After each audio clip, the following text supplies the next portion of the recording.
Hey everybody, it's Kelly. Welcome back to another episode of Ask a Therapist. Today we're talking about religion and guilt. Specifically, how does religion use guilt in order to keep us in line? We talked last week about the 3 different kinds of guilt. Today we're talking about toxic guilt. Toxic guilt is guilt over who you are. It's the idea that you are inherently bad, wrong, objectionable. Any of those things that you've been taught, you don't get the right to take up space. You are, inherently sinful. All of those things that are kind of built to make you feel guilty about who you are actually instruments of control. If you've been around the channel for a while, you are aware that I used to work in the church. I worked in churches for a very long time. I was a youth pastor. I know that inherent in the things that I said to people, I was teaching guilt to people. And the reason I was doing it was because of what had been taught to me. And I had no idea about what I was doing wrong. But that doesn't make it less wrong, which is why we're making an attempt now to try to right some of those wrongs. Toxic guilt is obviously toxic. It does not help you to be a better person. It makes you feel guilty about being the person that you are. So imagine that there is something going on with you, going by most of the viewers on this channel. Say you fit somewhere into the LGBTQIA plus community, and you're also religious. And your religion has taught you that marriage is one man, one woman, there are only 2 sexes, and all of the things that lead to heteronormativity, cisnormativity, internalized homophobia, internalized transphobia, all of the things that we sort of inherit from those expectations sit with us. It's really easy to say that it's inherent in religion that guilt's going to come up. But if you didn't do the wrong thing, you wouldn't feel guilty. At least that's what people in churches that I've been in have said. The reason you feel guilty, we called it convicted.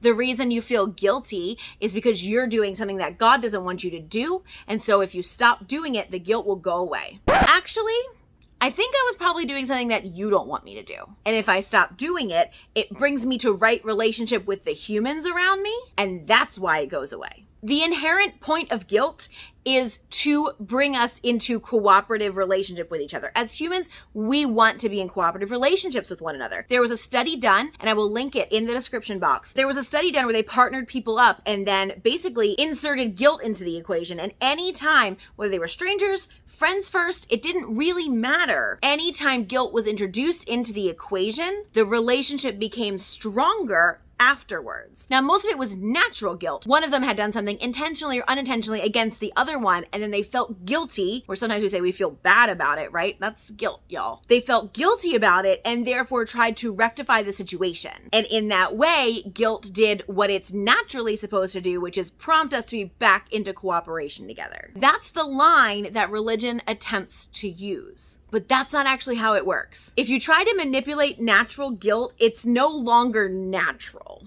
right? And I want to be clear, in this actual experiment, they weren't manipulating the guilt, they were manipulating the situation in order to instill guilt. That's different because the religious leaders that we have don't, make society and then make it so that we feel bad. Well, actually they kind of do. Anyway, the point is, on a religious platform, our natural guilt, in actuality, our natural desire to be in cooperation with other people is used against those of us who fall out of line. People who have sex outside of marriage, people in certain religions who get divorced or get remarried, people who are in the LGBTQIA plus community. If you fall under our rainbow, you are guilty of not following God's plan. Right? That's what a lot of religious entities will tell you. They use the phrase natural a lot, which is super awkward. For some people, it's not natural to be monogamous. All of our skin tones are naturally born of our ancestry, but people use those to separate us instead of noticing the beauty that is diversity.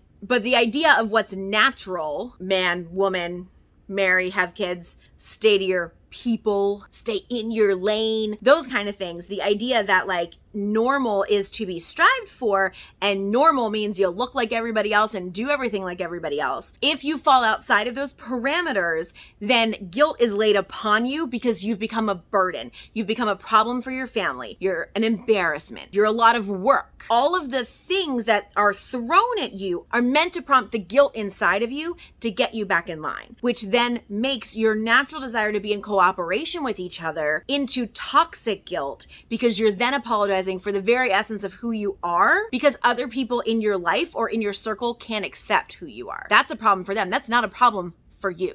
You should not have to feel guilty about that. But it gets twisted because power dynamics are very real and very much at play in religions. Those who are in charge of most religions have power over those who are worshiping in that religion. When someone has power, when someone has authority, they are recognized as being right. There's more trust given into them. There's more assumption that they have sort of a pipeline to what's really happening, and we believe them. So if someone in power and authority tells you that who you are is wrong or comes from sin or is a burden to other people, your instinct in order to stay in cooperative relationship with that religious entity and sometimes your family, your instinct is to stop doing that thing. And therefore, they get you back in line. That's not what religion's supposed to be. In a lot of circles, religion has become a weapon in order to get you to do what people want. And typically,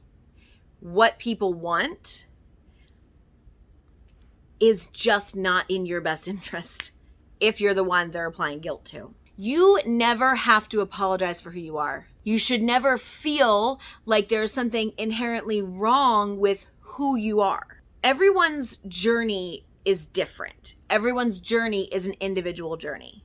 Some people are inherently given more to guilt, feel guilty about more things than other people do. But guilt is assigned to you that your moral compass has been breached, that your morals have been called into question or have been violated in some way. But you always have to remember that the morals that you're handed are not always your actual morals, but the morals of the people in charge of you, of your government, of your society, of your family, of your religion. Those morals, you get to decide if they actually apply to you or if they don't. And if they don't, you have nothing to apologize for.